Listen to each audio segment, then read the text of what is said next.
সম্মানিত সুধী, আসসালামু আলাইকুম। আমি আপনাদের হোস্ট অ্যান্ড দোস্ত রাকিব, আর আপনারা আমার কাছের মানুষজন। কেমন আছেন আপনারা সবাই? আশা করি ভালো আছেন, অনেক ভালো। আজকে আমি আর আমার ফ্রেন্ড আরফাত আমরা যাচ্ছি ঢাকায় একটা কাজে। অবশ্য সেই কাজটা কি আপনারা জানতে পারবেন একটু পরেই। এখন আমরা আছি চাঁদপুর বাবুরহাট বাজার। এখন বাবুরহাট বাজার থেকে হাতের বাম দিকে, মানে আমরা বাম দিকে ঢুকে গিয়েছি। এখন আমরা মতলব রোডে আছি আর কি। মতলব রোড হয়ে ঢাকায় যাওয়া যায়, কুমিল্লা হয়েও যাওয়া যায়। আমি মতলব রোড হয়ে যাচ্ছি। ব্রিজের এই রোডটা অনেক সুন্দর, আর কিছুদিন পর এই রোডে অনেক কাশফুল দেখা যাবে। আমি এমনিতে এই কাশফুল দেখার জন্য অনেকবার এই রোডে এসেছি। আর এই রোডের দুই সাইডে কিন্তু আপনার নদী আছে। নদী দুই সাইডের মাঝখান দিয়ে আপনার এই রোডটা গিয়েছে।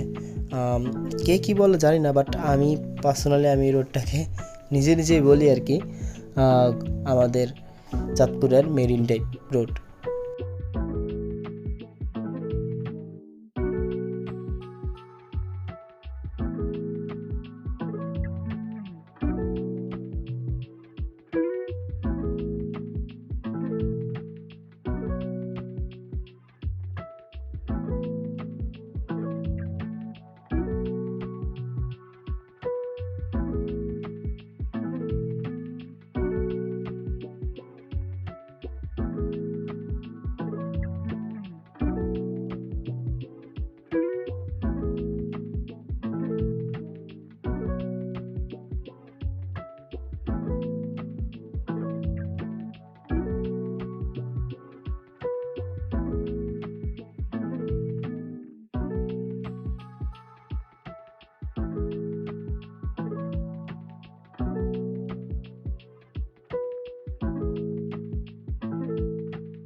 ব্রিজ থেকে নেমে এখন আমরা মতলব রোড দিয়ে ঢাকার উদ্দেশ্যে যাচ্ছি।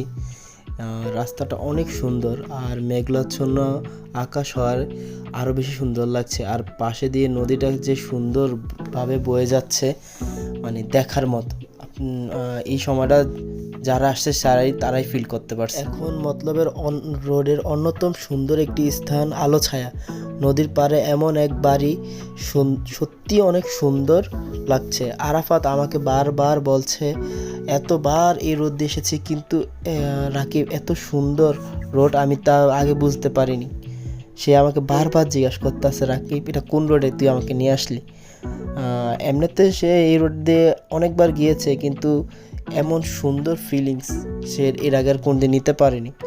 আর বাইক দিয়ে ঘোরার মজা এটাই, প্রকৃতির খুব কাছ থেকে অনুভব করা যায়।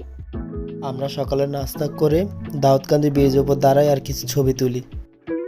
দেন আমরা ঢাকার উদ্দেশ্যে রওনা দিই। আরাফাতে এই প্রথম বাইকে করে ঢাকায় যাচ্ছে, সে অনেক এক্সাইটেড। সে আমাকে বারবার বলছে, রাকিব এর আগে তো অনেকবার ঢাকায় গিয়েছি, বাই রোডেও গিয়েছি, লঞ্চেও গিয়েছি, কিন্তু বাইকে করে কোনো সময় যাওয়া হয়নি। সে বাইকে করে যে অনেক এক্সাইটেড ফিল করছে, আর আমাকে বারবার বলছে রাকিব অনেক ভাল লাগছে। এইভাবে সে আগে কোনো দিন আসে না, নতুন একটা অনুভূতি তার মধ্যে কাজ করছে। সে আমাকে এই বিষয় নিয়ে অনেকবারই বলছে। আমি বলতেছি বাইকে করে ঘোরার মজা এটা, প্রকৃতির খুব কাছ থেকে তা অনুভব করা যায়। যাই হোক, যে জন্যই ঢাকা আমাদের যাওয়া, তা হলো আমার নতুন একটি মোবাইল কিনবো, তার জন্য গিয়েছিলাম। আর আমি নতুন মোবাইলটা কিনেছিলাম মূলত যমুনা ফিউচার পার্ক থেকে। আর আরাফাত আমার সাথে ছিল, সেও অনেক মজা পেয়েছে। আর এই যে এখন আমরা আমার নতুন ফোন দিয়ে আরাফাতের একটা ভিডিও করছিলাম, সে বুঝতে পারে না তার ভিডিও করা হচ্ছে। হঠাৎ করে সে পিছিয়ে তাকিয়ে দেখলো আমাকে, বলতেছে কিরে তুই আমার ভিডিও করতে আসছিস নাকি। ঠিক আছে, এই যে সে অবাক হয়ে গিয়েছে। সব কিছু শেষে একটাই কথা বলার, তা হলো life is a journey, so enjoy the ride.